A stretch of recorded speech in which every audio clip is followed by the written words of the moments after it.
Wow. With that introduction, Stephanie, I'll come back anytime. Yes. I went through the entire Red Dawn to get someone screaming Wolverine. Wolverines! Love it. Thank you.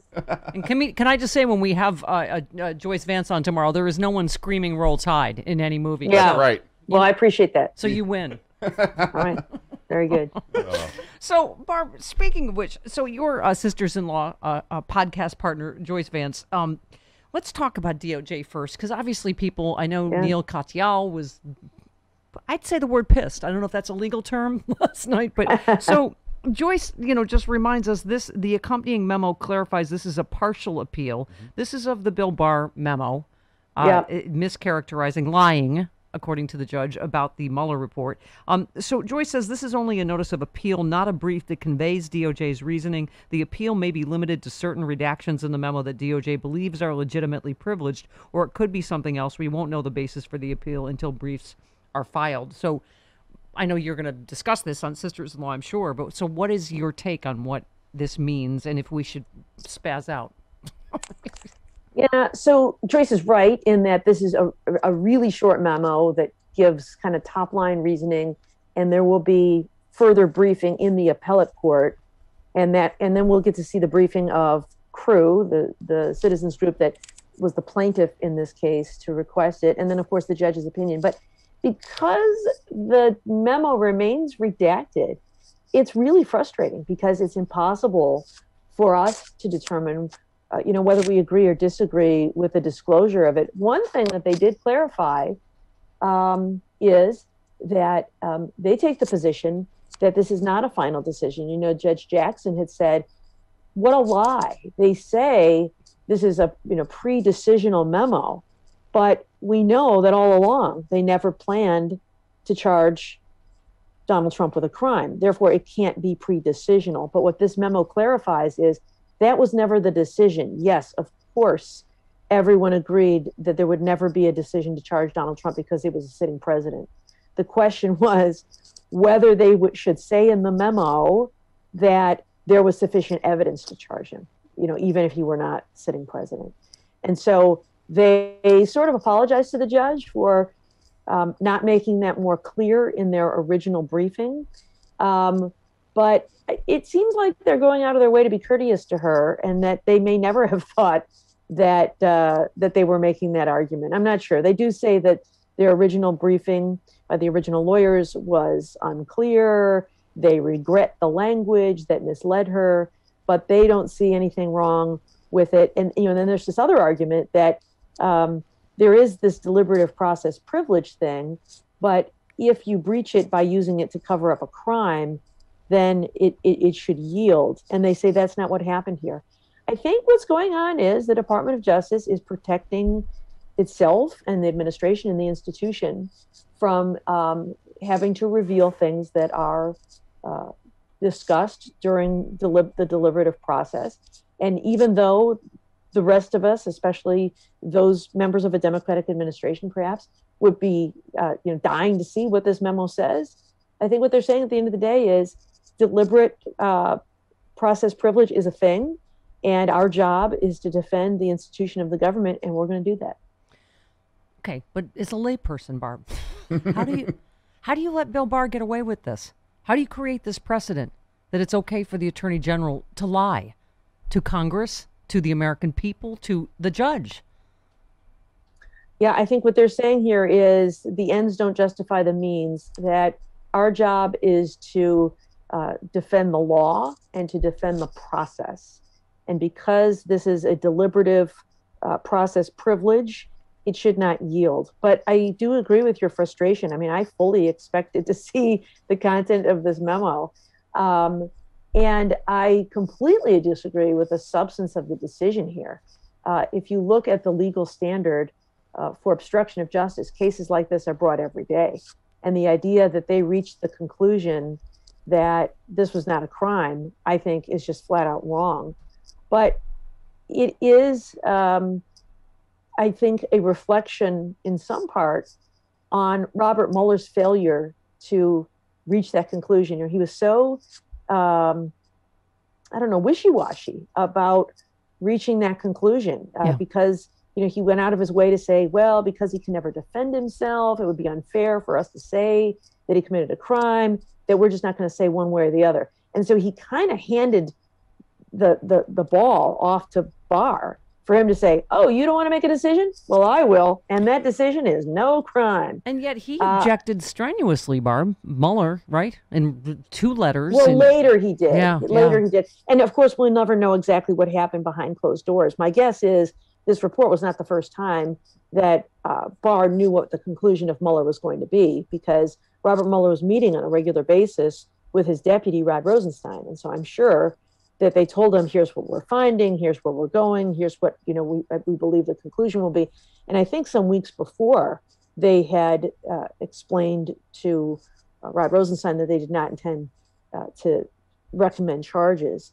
But this idea of kind of leaving it open, I think, really was, Robert Mueller showing extreme restraint, as is his way. Too much. Not overcharging, and I think in this instance, he was a little bit naive in not seeing that William Barr would drive a truck through it. And so, 3 weeks later, he objected. He sent him a letter saying, I think you're misleading misleading the public about what we said. And, Barr, thanks and good Barb, day. Before we get to Manafort, what does that mean, though, when it's a partial appeal and they're basically asking for more time? What is going to happen ultimately, do you think?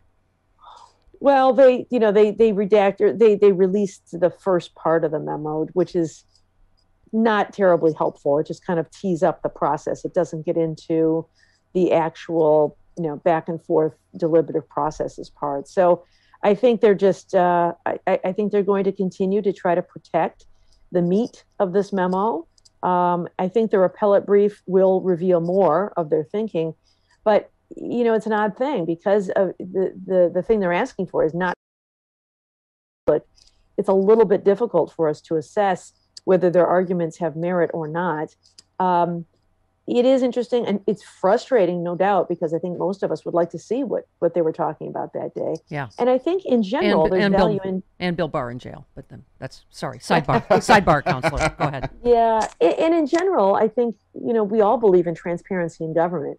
But this idea of deliberative process privilege is one that is recognized. And I think that the Justice Department, as advocates, feel that they have a duty, regardless of political party, to defend that privilege. And that's what they're doing here. Now, that doesn't mean they win. Crew will come back with its own arguments. And I think, Judge Jackson, at least, was not convinced. She read the memo, and she was not convinced by the department's and she's although, highly, she's highly, although. Go ahead. No, I'm saying she's highly respected. But go ahead. Judge. Yeah, although she says that the department now says they believe she was a little bit led astray by thinking that the argument was all about whether charges would be filed, as opposed to whether they would say in the memo that there's sufficient evidence to charge, even though the law says they can't. And so, I think they're helping her save face a little bit by saying, oh, she misunderstood the argument because we were unclear. But the truth of the matter is, we were just, defending this other argument, and therefore the privilege should remain. So Barbara, I agree with you. It's frustrating. Yeah, I was just going to say, let me say what I say to you every time, and that is the law is dumb. Okay, dumb. I'm sorry you've devoted your life to it. Okay, listen.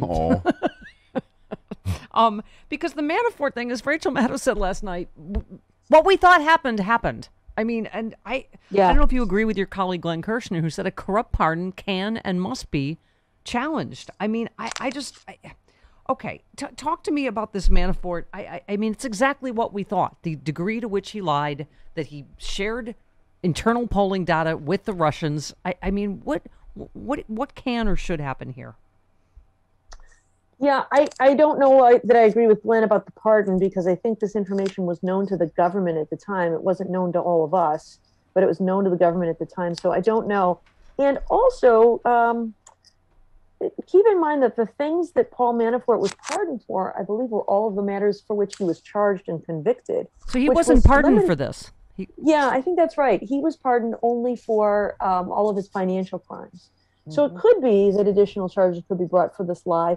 But I think that what this goes to really is, I think, reinforces the idea that what was going on with Trump's campaign was, for lack of a better word, collusion with Russia. Yeah. The information that we now know is confirming that Paul Manafort gave Konstantin Kilimnik, a Russian intelligence officer, polling data about the campaign in August of 2016. Combine that with the other things we know about the collusion. The Trump Tower meeting in June of 2016 with key members of the campaign, Donald Trump Jr., Jared Kushner, and Paul Manafort. The other one was the coordination of messaging with WikiLeaks in its release of emails that had been stolen by Russia.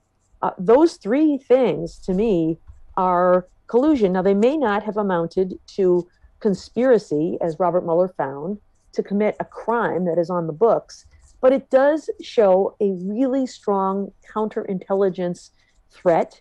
And I think it magnifies the importance of those obstruction of justice charges. Yeah, I was just going to say, because the obstruction is why they didn't get to conspiracy, correct?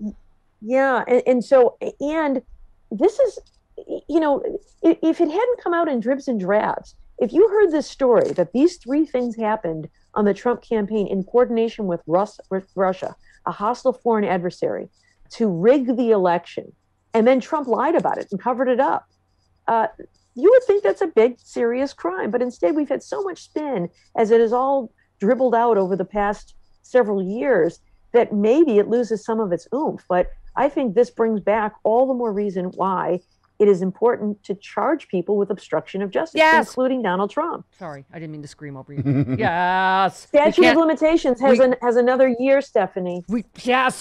We cannot allow this precedent. I will squeeze some good news out of you if it kills me, Barb McQuade. You wrote a piece, two new reasons Trump should worry about New York legal investigations a lot. We're now talking about criminal intent, not negligence, and the shift to a higher standard of proof suggests there may be evidence to meet it. Right, you said it means change in intent, burden of proof, and potential penalties. Misconduct can be easier to prove, you basically say, in paper cases because documents don't lie. Finally, some good news. Tell us more. Well, there was that announcement last week by New York Attorney General Letitia James that her investigation into Donald Trump had shifted from civil to criminal, and that she was joining forces with Manhattan DA Cyrus Vance. That's a very significant development. It means that she has found some evidence that indicates that this was not just, negligence, sloppiness, poor record keeping, that there's criminal intent here, that she has at least some factual predication. That means that it was done on purpose, that there's some effort to defraud. And joining forces with Manhattan DA Cyrus Vance would only be done if they thought that it was necessary to do so strategically, to share information, to avoid giving immunity to someone that they might ultimately want to charge. And so I think the stakes have just gotten a lot higher for the Trump organization and for members within it, including Donald Trump. And the penalties, of course, in a criminal case, unlike a civil case, which is limited to money damages, could include prison time. Oh, we end on a happy note. Yeah. Except I love that you have to end with, while felons are disqualified from holding most government jobs, they're not barred from being elected president. So you just drop that bomb at the end. Oh well. Yeah, what a crazy world we live in, right? Can you imagine that? A campaign being run from behind bars. Yeah. Well, as I think every time I talk to you, I think now Wolverine forever. All right, go blue. Thank you, Stephanie. University of Michigan Wolverines. Yes. Yay. Love you, Barb. Thanks for taking time for us. Appreciate it. Thanks, folks. Yay, thank you. There she goes, the noted Wolverine. Wolverines! Okay. Oh, she tolerates me. It's fun. Okay. That's all that matters. That's the best can be said for me. Yeah. 21.